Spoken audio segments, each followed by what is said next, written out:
औज़ुबिल्लाहिमिनश्शैतानिर्रजीम बिस्मिल्लाहिर्रहमानिर्रहीम। अस्सलाम वालेकुम नाज़रीन, मैं हूँ आपकी host Anila सद्दाफ life insurance takaful YouTube channel से। नाज़रीन, सबसे पहले तो आपका बहुत शुक्रिया कि आप हमारी वीडियोस देखते हैं और हमें कॉल करते हैं। और जो लोग हमारे चैनल पर न्यू हैं उनसे मेरी रिक्वेस्ट है कि हमारा चैनल सब्सक्राइब कर दें और घंटी का बटन भी दबा दें ताकि हमारी वीडियोस आप तक पहुँच सकें।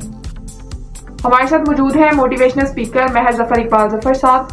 अस्सलाम वालेकुम सर, कैसे हैं आप?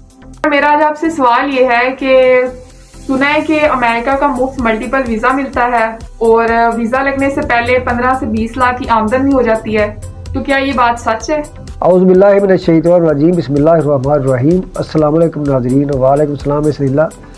हाँ जी, ये खबर बिल्कुल सच है। हमारे लोग एजेंटों के पास जाते हैं, लाखों रुपए देते हैं और अमेरिका तक से 1 करोड़ रुपया भी दें, आप बिजनेस मैन हैं, कोई भी हैं, 10 करोड़ रुपया भी लगा दें तो